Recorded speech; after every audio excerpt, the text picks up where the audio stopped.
Welcome back to another episode of Behind the Roast podcast. I'm your host, Joseph, and today we have a special guest. We have a content creator from California. His name is Alejo, aka the Coffee Nerd. He is doing a coffee challenge where he brews coffee every day and highlights a specialty coffee roaster. Let's go and welcome Alejo to the podcast. I want to welcome you, Alejo, for taking your time and joining me in the podcast.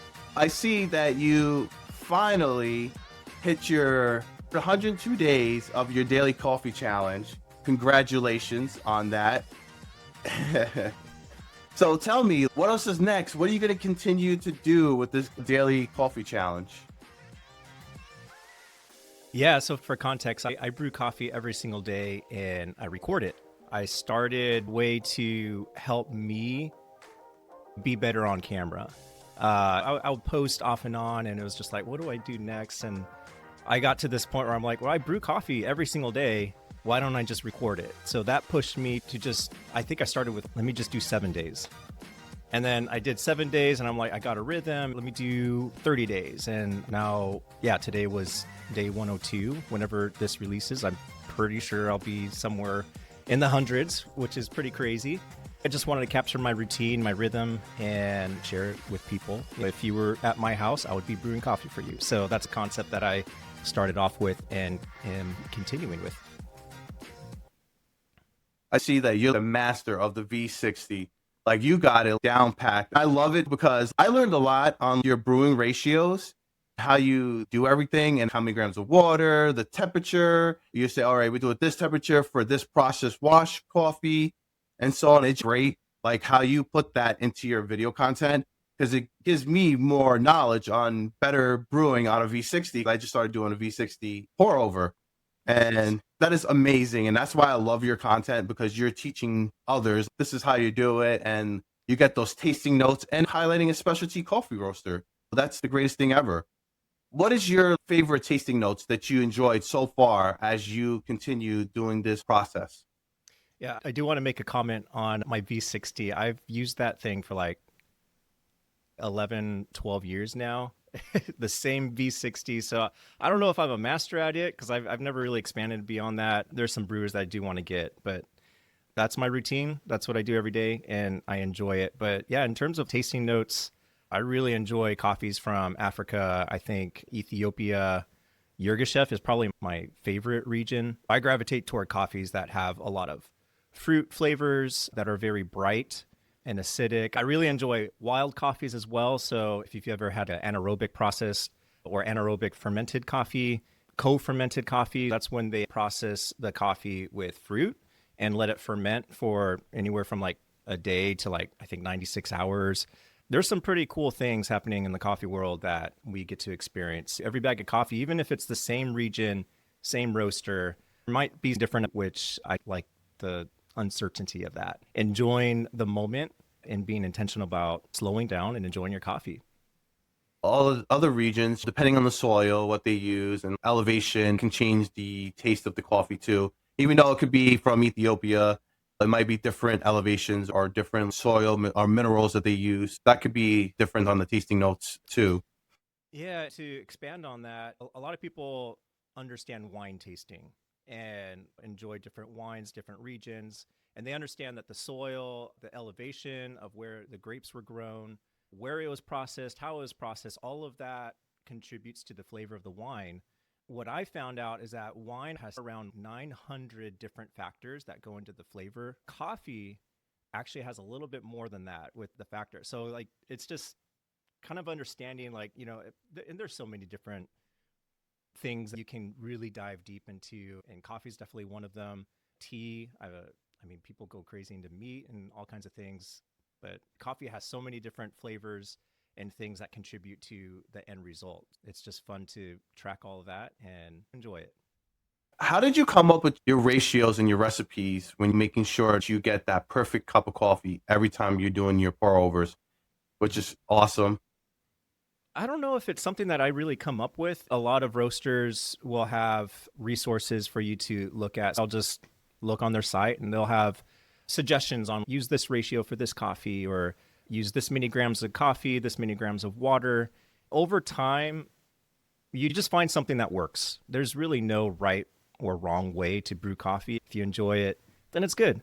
Just the constant repetition, rinse and repeat, brewing your coffee, seeing what you enjoy about it, maybe do the same exact thing the next day and tweak one thing, like maybe the temperature of the water, go coarser or finer on your grind. So there's so many different ways you can experiment with brewing coffee at home. But yeah, you just keep doing it every day. You just go in and try again until you find something that works for you. Like I said earlier, I've been using the same V60 for over 10 years.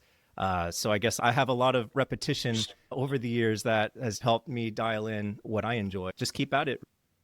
And then what got you into coffee content creation? How did it start? What formed you to started doing all of this? I've seen that one of your videos, you said that you used to work as a barista in Starbucks.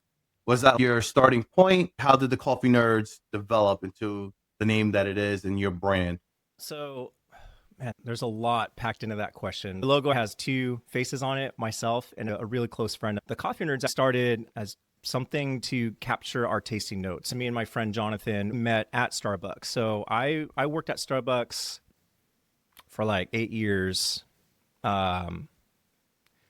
I worked at Starbucks for about 8 years total. And I just enjoyed the connections with customers, the friends that I made during that time. I went through a coffee master program, so I was actually really learning as much as I can about coffee at the time. And then towards the end of my career with Starbucks, I left, but I still enjoyed coffee. It was just something that I drank every day because it was there, but I really enjoyed it. I really enjoyed the tasting notes, the connections that people have over coffee. And yeah, so Jonathan and I, after we left Starbucks, we would get together and brew coffee. This was 2015. Specialty coffee was just starting to be a thing in like our area, at least in California, Southern California. We had things like Intelligentsia, Portola coffee, and Blue Bottle. That concept of specialty coffee was just beginning in the early 2010s, 2015. At that point, we would get together, bring some pastries, brew coffee, have a good time. After a few of these meetings, our wives suggested, you guys should start an Instagram and start posting all this. Because, we got really into it. And that's kind of where the Coffee Nerds started, just in my kitchen with Jonathan. We were there enjoying our time together. And they were like, yeah, you guys should start something and just publish it. See what happens. Everything we did was organically grown. We weren't trying to make money. It was just more of out of an enjoyment of coffee and just sharing that with others. Yeah, I loved your whole page, and it's been fun watching you doing all of this. And I started seeing that you started to do Shot Talk, I think it's called. That's another thing you're starting to do, which is kind of cool, getting people to know you and see who you are. And hopefully we get more of that content still going. That's a recent experiment that I've been working on. When you're creating content, you do something that you want to do, you experiment, see what the response is. It's been pretty positive so far. I'm trying to make that a weekly thing, at least on Sundays. The whole concept behind that is I'm going to talk during the duration of pulling a shot of espresso. It really limits you and challenges me to what do I want to say and how can I say that in less than 45 seconds? Definitely. Like trying to come up with the content creation, you have to hook people in the first 3 to 5 seconds and then see if they continue to watch towards the end. It's hard, especially being in the social media space, trying to get people interested in your content and then follow. It's a hard process. This is my actual first, and it took me a while to get the following that I need, the recognition, and people seeing my content. It's grown, and coffee has been a big staple, especially in my area. And throughout the years, I've been traveling, drinking local coffee shops, different coffees. And my wife's like, you should just start doing content. And I started doing it. And a lot of these coffee shop owners know me in town now. They say, oh, there's the Daily Brew reviewer. He's here to review my coffee. It's an awesome feeling supporting a local business. A lot of these coffee shops that are opening are all local. And a lot of these big corporations are not expanding anymore. So they're shrinking as these small coffee shops are expanding. Have you seen that around your area, around California? You're getting a lot more local coffee shop owners or roasters opening up and doing the specialty coffee thing out there. Because I know there's a lot of that going on, especially up here in the New York area. Oh yeah, absolutely. I think, like I mentioned in 2015, I could probably count on one hand the amount of local coffee shops within maybe 5 to 10 miles. And so for me, that was enough at the time. And so we go to one spot, but now there's so many different options. And it's just really cool to see that industry grow and see these guys expand out. It's an art form. It's really just an expression of who the person is, how they want to set up their shop. And it's fun. I do enjoy that. If anything, I hope people understand I get to try coffees from all over the US, but my favorites are the ones that are right in my backyard. Seven Syllables Coffee, they're probably the closest roaster to me, and I really enjoy supporting them and their business. They roast really great coffee. I know for you, you got Brutus Roasting out there. I got to enjoy his coffee, have those conversations, those relationships with people that are just in your backyard. I think that's really what's important. It's not about trying all the coffee, but really finding the one thing that you like and just supporting your community and supporting your local businesses out there. So it's the same way in my area in the community where you get those great relationships with your local coffee shop owners, local roasters, and it's a lot of fun getting to know and experience what they can offer. Have you gotten a lot of good relationship with your local coffee shop owners or roasters where they give you special access or anything like, hey, come over here, Alejo, let's do a cupping or something like that? I've toyed around with some ideas. I'm hoping in the next year or so I can start executing on. A lot of these guys I talk with, some of the baristas even work at multiple shops. There's definitely a good community of coffee shop owners. I'm just a regular guy enjoying their coffee. If I can do something to understand or hear their story or learn about them, I'll jump in. Maybe there might be some things in the future that I could start doing. Is there any coffee crawl or coffee events or festivals that go on around your local area that you will do? I've heard of some groups in my area down south in San Diego and up north. And they do coffee crawls, get a bunch of people together. I think there's one in Long Beach that used to exist too. The difficulty with those is, for me, I'm coming at coffee from the perspective of, I'm married, I have 4 kids, work full time. So this is not my full time gig. I'm very protective of my time that I spend creating content. And so when I come at creating content, I'm not trying to do all the things. I'm trying to make it simple and easy to understand. That's why I leaned into my daily routine. It's something that I do every day, helps slow down my mornings. I enjoy it. I get to try a new coffee and go the rest of my day. A lot of people, I think a lot of people in my age range are in similar situations. They're busy. They got a career. They got kids. And so my angle is really at how can you enjoy this little piece of specialty coffee even as a busy adult? I'd love to spend 6 hours on a Saturday with people and just enjoy it, go to 5 coffee shops. Is that realistic for me right now? Probably not. I'd like to see my family. So those are some things that help narrow down how I approach coffee. For some people, that's great. I love seeing those groups of people that will visit different shops, or even like yourself, get out there and visit all these coffee shops. I would absolutely love to do that. Out here in LA, there are so many shops that I probably could. Is that realistic for me right now, though? The answer is no.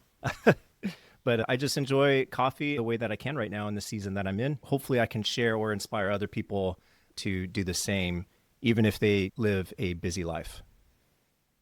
Yeah, I definitely live a busy life. I work a full-time job doing content creation, the podcast, and I get to enjoy doing all this. I get to bring my wife and my daughter with me with these coffee adventures. My wife is a coffee enthusiast just like me. I says, let's go to this coffee shop and get a good cup of coffee, have some breakfast or something like that, and just enjoy the scenery. I'll do a video on that coffee shop. It takes me quick to film, and then we just sit there, relax, and enjoy the moment. You have 4 kids, I have 1, so it's a little different in that sense, because I understand you want to spend time with your kids, and I do the same thing. I like to spend time with my daughter, but I do a lot at once, and man, it gets tiring sometimes. This weekend, I'm going to be a barista for a day as a guest, and it's going to be fun for a couple of hours. They wanted me to do it. I'm like, yeah, I'll do it. Get my audience to come by, rate my coffee to see how good am I as a barista. Have a good time with it. That's awesome. Have you got any brand deals or collaborations from other local coffee roasters or other businesses out there? Because I've been getting a lot of messages through my DMs where they say, hey, test this product out. We're sending you this. I know Muggsy came out for me and you. So I want to know, have you got anything new ever since then? Or just people just send you stuff randomly? That's a tricky thing to navigate. It is like the more you show up with content, I think that does attract other brands to work with you. I've done gifted collaborations where they just send you a product, gifted coffee where they send you coffee to try out. A lot of times they just want the ability to show up on your channel to your audience. For small roasters and mom and pop shops, they don't have a huge marketing budget. It's more like online brand people, these people Yeah. that just like starting, like Muggsy is a company just starting. They say, hey, they just DM'd you, slide you a DM, just make a video for us or something like that. We'll give you this. Like recently, I just got one company that's sending me a manual espresso machine. Nice. And I was like, I don't do content like that, but hey, I'll do it. If you're going to give me a Yeah. manual machine for free, might as well. I'll do the content. Like it's about brand deals and if there's anything new in the pipeline, basically, right? Yeah, like has anybody contacted you and say, hey, I want you to do a video for me?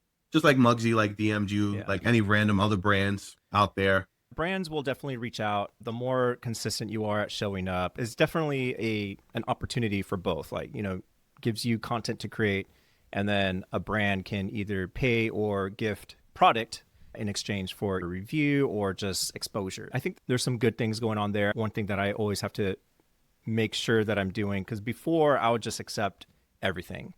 And I thought it was really cool. Like they're sending me this thing to try out. What I found out later on was, a lot of those videos, I still have them up. You can look in the past and see some of the things I've collaborated on. And a lot of times it just didn't really fit what I am trying to lean into as a coffee content creator. I think at some point you just got to do it and figure it out. But I think what I'm trying to say is when you do collaborations with brands, it's really important to make sure that what they are trying to sell makes sense for you and your audience. Because I think all product looks cool. There's all kinds of cool coffee automation things and gadgets that you can get. So there's never a shortage of ideas, but it doesn't make sense to promote that. Is that beneficial for the people? If I'm thinking with the target audience in mind, career, busy family, does having this gadget make their life better? And so that helps filter through. There's some things that I'm probably going to accept and some things that I probably won't. A lot of it's just coffee, and I enjoy that stuff. It's beneficial. I think it's good, and I'm happy to try out and explore new coffees. I'm not going to review espresso machines. That may change in the future, but I don't know. It just depends. You just want to make sure that it matches or fits what you're currently doing, because you can say yes to everything and then find yourself making content that you don't even enjoy. Yeah, and I had a content idea when I got that manual machine they're going to send me, because I have a bag over here from Central Florida as another micro roaster. I need you to check him out. He sent me 2 bags. I paid for those bags, but I said, oh, this would be a good idea. I can highlight your business tied in with this espresso machine, and it'll be a great content for that, because that was the whole point, to buy his beans, make some different types of lattes or whatever drink I want to make. And I was like, all right, I want to do this. I want to do a pour over. I'm going to do a whole bunch of different things just for him. He's actually going to be on the podcast too, and I'm super excited. I can't wait to have him. That's the only reason I would do something like that. If it's a specialty gadget like a distributed tool or a tamper or something that I use regularly and I make drinks, I'm going to use it for that. Or if they send me coffee, definitely. But I got stuff that doesn't even make any sense, and I'm like, no, I don't want it. Which I totally understand. Absolutely. Hopefully a lot of brands start sending you like coffee, like, here you go, I want you to do some coffee stuff. That'd be great for you. Yeah. To keep going with that, I do have some brands that have reached out. In fact, I have one project that I'm currently working on with a specific coffee roaster from Northern California. By the time this podcast releases, it'll probably already be released. I'm working with Heirloom Coffee Roasters right now, and they've been really fun to work with. I jumped on some calls with their team, got some ideas back and forth. I think it can be helpful because as a coffee content creator, what's important is the brand recognition, and making something specific for a brand to kind of show like how you use their product. It's helpful for other people. If someone's searching for a coffee brand or a coffee product, like how many times you go to YouTube just to see someone review a coffee gadget or a coffee brewer, that helps inform your decision whether you want to buy it or not. So there's an aspect of creating content that is very helpful. I've seen a lot of those videos where this espresso machine is really good. It's got a powerful one. They're always the same for other content creators that are trying to market those brands like Casa Brew or Breville. That's how I got my first espresso machine. I got a Casa Brew, and the content creator made this big thing. I love it, but it's something I would never do content creation for. The only thing I would probably do is making specialty drinks using someone's coffee or whatever roaster that sends me their beans. Just a couple of gadgets and stuff like that for an espresso machine. It's hard to make content, especially when you're trying to promote something and then trying to sell a product to your audience. I'm not a salesperson. I'll feature it. I'll try to help you with your business. You give me the coffee beans for free. I will do the content, and then hopefully that content will help people purchase it from your website. I don't need the money. I'm just there to make the content and have a good time. Yeah, definitely. Like the one that you did with that straw, drinking coffee. Yeah, that was such a cool thing. I still use that.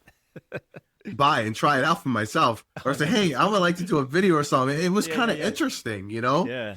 Who knew? Yeah. Who knew? You should check those. You should just reach out to them. But when you were saying the brand deals, I'm different from what you do or something like that meeting. And you had your, like the whole thing with that straw. That thing was freaking amazing. That looked pretty cool. I just want to know how hard it was to suck it up with all the grinds around it. I seen the one from New Jersey that send you the sample kit. That looks pretty cool too. Oh, they are really good. Like, how did that become a thing? Yeah, they just reached out and wanted to send some coffee. A lot of times I'll accept coffee and try some new stuff from a small roaster. Soleil Coffee, they're located in New Jersey, sent me a few of their coffees, and it's just been fun to try out. I enjoy that part of what I do, and it fits with what I'm already doing. I'm brewing coffee every day. Being able to enjoy and explore somebody else's coffee and share that with my audience, I'm happy to do. I know we're joking and talking about the Jogo straw, and that's such a cool little tool. It's basically a straw with a filter on the bottom. You just put coffee grounds and hot water in a cup and drink your coffee. It's like a French press, but without the press. It kind of fits what I'm doing. I'm brewing coffee every day. Here's a quick way to make coffee. Like, I've used that. There's some days where after my first pour over, I'm extra tired. So I'll throw some more grounds in the cup and pour hot water over that. I didn't have to spend extra time making it. It was really easy. So yeah, those types of things are fun. If the brand deal makes sense for you and your audience and you know it's going to help somebody, I think brand deals are great. It's a cool way to get to know other people in the industry, get to know different products. A lot of times after you do it a few times, your time is worth money. Free product is cool, but value to what you do with your audience. You and I create different types of coffee content. It's still the same genre, right? We have a different voice. The way that you speak to your audience and the things that you know are going to be different than what I know or how I speak, or, you know, a lot of times I don't talk a lot in my videos. It's just, you know, showing the rhythms. We all have our different flavor, and it's unique, it's special, and it's going to serve somebody. If you can put a value on that as you talk with different brands, that's helpful as you navigate those conversations. It goes both ways. You're helping the brand out. They need their stuff marketed. Maybe they want to do UGC content or go through creators. We produce the content. We know what's out there and have something to speak into. So yeah, it's definitely fun. Yeah, it is definitely fun. And it just gives me more creativity on doing different things when it comes to my channel. That's why I love when I get a brand deal. I don't accept every single one of them, but if it's something interesting, I will definitely do it. It gives me more ideas on how to make my videos better. Mm-hmm. I still struggle here and there. Even when I'm in public doing video content for coffee shops, I get shy in the camera. It's just the shy of doing it in front of people. But I'm starting to get used to it and be more open to say, hey, I'm doing video content. This is what I'm going to do. And I don't care that people are around me watching me. It's just crazy, but I'm here to promote a local small business that's just helping these small businesses that don't have these budgets that I can produce the content and bring the audience to them to help them generate revenue and have a good business. There's one business that I do all the time. Every week, I do coffee flights. They do theme flights. I wind up going over there every week, present the video, and people love it. She appreciates me doing this every week and bringing my audience to her, and people are seeing the content to help her grow. And I told her that's the point.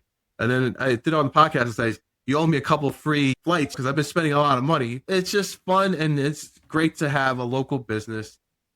Thank you for helping me, because I don't get that. You don't know. I do so much content from these local businesses. They don't say anything. The owners don't say anything.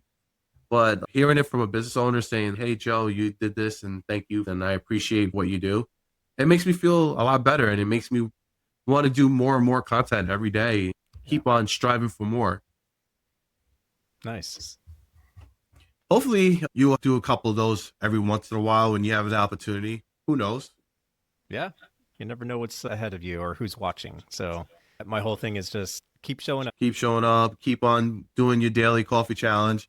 And just keep on doing it. Showing people pretty much this is me, this is what I do, and this is how my content's got to be. Yeah. And then maybe throw a little bit of flavor here and there. I like the different cups that you use too. You probably got like 1,000 freaking mugs. It probably looks like that, but yeah, we frequently, probably like 2 or 3 times a year, we are like, oh, I think we got to get rid of some mugs. We can't shut our cupboard. I love you have a different mug. You have a Star Wars theme. You have this theme, and it just goes perfect with your videos. I just love the whole thing. It's just great. You know, well, I'm doing it for you, Joseph. Does anybody comment and say, hey, I like your mug, or I like this or that? Have you got any crazy comments or anything? Nothing like that. On the mugs, at least. People need to pay more attention to detail when it comes to video. I think it's because I spend more time paying attention to detail when it comes to somebody's content. It helps me better my content too, to see what they're doing and maybe put a spin on my content and see what I can do, maybe somewhat mimic, but something different, and try to uplift my content. Absolutely. Learning from other content creators. That's the only way you're going to learn and grow and figure it out. This person's doing it this way. Maybe I can do something similar, or maybe a little bit different, but with my different energy than what their energy is. We all have a unique voice, so lean into that for sure. Anything else that you're planning to do in the future? How you're going to expand or just keep it the way it is? Yeah. For me right now, my goal is growing my YouTube channel. I did start off the YouTube channel doing stuff similar to this with interviews with other business owners, and I would like to start that one back up again. I'm just trying to fit that into my schedule is really the challenge, but I'd love to do more of that. I always have ideas. It's just a matter of executing on them. So yeah, absolutely have some things planned up ahead. Probably not worth sharing right now, but there's always different content ideas, different video ideas. I got my eyes on some other content creators that are local to me, so hopefully I can do some collaborations with them in the future. The more you show up, the more you get ideas on what would be good next, or how you can tweak your content or make it a little more efficient. If you look at my day 1 video versus day 102, it's a huge difference. Back then, I was talking a lot, and it probably was very boring. And so the whole idea is like, get to the point quick. I don't think anybody wants to watch me brew the whole thing. It's a slow process. So, I find myself, all right, what do I do now? The more you do it, you tweak it, you figure things out. I have my sights on some different things in the future. So we'll see. I'll publish it. I'll share it. I'm hoping sometime in the future I can come down to California and do a collaboration video with you. Go to one of your local coffee shops and do a V60 pour over. Absolutely. That would be great. I'll bring my family over, my daughter. I don't know how old your kids are, but hopefully they'll interact and have a good time. That'll be cool. Let me know. Yeah, definitely. I've never visited New York before, so that is one of my bucket list items. You've already got a few coffee shops that I've flagged for visiting if I ever make it out there. Oh, yeah. I have one specialty one just for you. This one coffee shop does these bizarre recipes, like lattes you never even heard of, like a maple popcorn flavor, and it just tastes so good. You're like, wow, this has a popcorn buttery taste with the maple syrup in it. It was just so good. This guy, Jacob, from Jacob Alejandro's, he competes a lot in competitions, and he travels all around the world. He's like the GOAT of upstate New York when it comes to the best coffee shop in town. Nobody's beating him. Nobody. I would love to try that out. Yeah, each coffee shop is different, but he's the GOAT. I can't wait for you to come by and take you over there, definitely. Someday, man. And you get to see Yeah. Steven from Brewers Roasting, Right. too. Yeah, yeah. So since we're getting close to the end of this podcast, is there anything you want to say? Let everybody know where they can follow you and your handles. You can find me at The Coffee Nerds, both on Instagram and YouTube. You can find me at thecoffeenerds.co. I've got a few resources there and links to, I got a Amazon storefront and just some of my favorite roasters listed. I'm publishing every day. If you want to see me brew, I just set up my camera in my kitchen and brew coffee every single morning. There may be some special things up ahead. I'm in Southern California, so if you're local, let me know and just reach out. You can DM me, email me, comment. If you want to know any knowledgeable things from Alejo, like how to work a V60, how to do a pour over, he's the man. He can help you guys out. I'll have all this information on the description down below on the podcast so you guys can see where to follow him. Definitely follow him. Great guy, great content, And as always, I'll see you guys in the next podcast. Have a good one. Thanks for having me.